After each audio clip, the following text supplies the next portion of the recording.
یہ میری خوش قسمتی کہ میں حضور کا امت ساری زندگی اس کا شکریہ ادا کرتا رہوں تو حق شکر ادا۔ ہم حضور کے امتی، نبی انتظار کرتے رہے، نبی منتظر رہے۔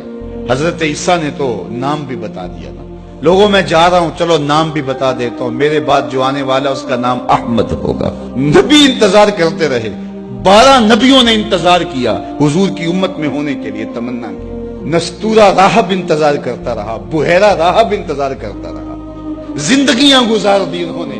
سلمان فارسی کی کہانی سن لو، مجوسی کے بیٹے تھے، حق کی طلب میں نکلے، باپ نے گھر سے نکال دیا، ایک پادری کے پاس جا کے رکے، زندگی بھر اس کی نوکری کی۔ جب اس کا آخری وقت آیا اس نے کہا میری تدفین کے بعد غموریا چلے جانا، وہاں کا پادری خدا رسیدہ ہے، تجھے اس سے کچھ مل جائے گا۔ کہتے میں وہاں سے غموریا آ گیا، پھر اس پادری کی ساری زندگی خدمت کی۔ جب وہ مرنے لگا تو اس نے کہا کوئی ایسا شخص نہیں ہے جس کے پاس اب میں تجھے بھیجوں، لیکن نبی آخر الزماں کے ظہور کے لمحے آ گئے، تو یہاں سے یثرب چلا جا، وہ اس نبی کی ہجرت گاہ ہوگی، تیری زندگی سنور جائے گی، تو نے بڑی محنت کی ہے، بڑی نوکری کی ہے میری۔ کہتے میں نے اس کو کہا کہیں ایسا نہ ہو میں دھوکہ کھا جو مجھے کوئی نشانی بتا دے۔ اس نے کہا 3 نشانیاں، ایک صدقہ نہیں لے گا، دوسرا ہدیہ رد نہیں کرے گا، تیسرا 2 کندھوں کے درمیان مہر نبوت۔ کہتے ہیں میں نے اس کی تدفین کی، یثرب کی جانب جاتے ہوئے ایک قافلے میں شامل ہو گیا، انہوں نے مجھے پکڑ کے اپنا غلام بنا لیا، لیکن میرے پہ مہربانی یہ کی کہ مجھے بیچا جا کے مدینے میں۔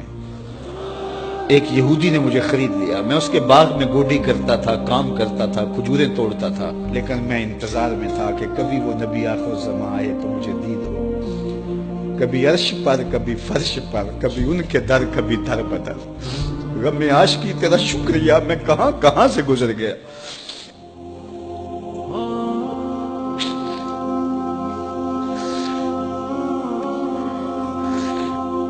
کہتے ہیں ایک دن میں اپنے باغ میں کھجوریں توڑ رہا تھا کہ ہواؤں میں مستی پیدا ہو گئی اور ہر سمت سے طلع البدر علینا کی صدائیں گونجنے لگی۔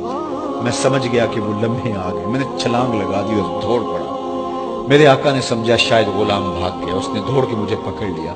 میں نے اس کو کہا کہ میں نوکر تیرا ہی ہوں، لیکن دل نوکر کسی اور کا ہے، میں بھاگوں گا نہیں، مجھے جانے دے۔ میں کچھ کھجوریں لے گیا تھا صدقے کی نیت سے، جا کے حضور کو پیش کی۔ آقا کریم نے فرمایا ہم نبی صدقہ نہیں لیتے۔ کہتے ہیں نشانی ایک پوری ہو گئی۔ کہتے ہیں کہ میں کچھ دنوں کے بعد اور کھجوریں لے گیا اور میری نیت ہدیہ کی تھی، میں نے پیش کی، حضور نے قبول فرما لی، لیکن میں بھی کہتا تھا تیسری نشانی بھی پوری ہو لے تو پھر مانوں گا، اور وہ کیا تھی؟ 2 کندھوں کے درمیان مہر نبوت۔ کہتے ہیں ایک دن حضور میرے باغ میں آئے اور آقا کریم نے اپنے مبارک کندھے پہ چادر رکھی ہوئی تھی اور چادر کی اوٹ میں مہر نبوت چھپی ہوئی تھی، اور میں پیچھے ہو کے دیکھتا تھا، اور میری آرزو یہ تھی کہ کوئی تیز جھونکا ہوا کا آئے اور چادر ہٹ جائے اور میں مہر نبوت کی زیارت کر لوں۔ حضور میرے ارادہ قلب سے آگاہ ہوئے، فَأَلْقَى إِلَيَّ رِدَاءَهُ، حضور نے چادر اتار کے میری جانب پھینکی اور پھر ایسے رخ کر کے فرمایا انظر الی ما امرت بہ، اس پادری نے جو بتایا تھا دیکھ لے آ کے۔ تو کہا میں نے دیکھا کہ حضور کے کندھوں کے درمیان۔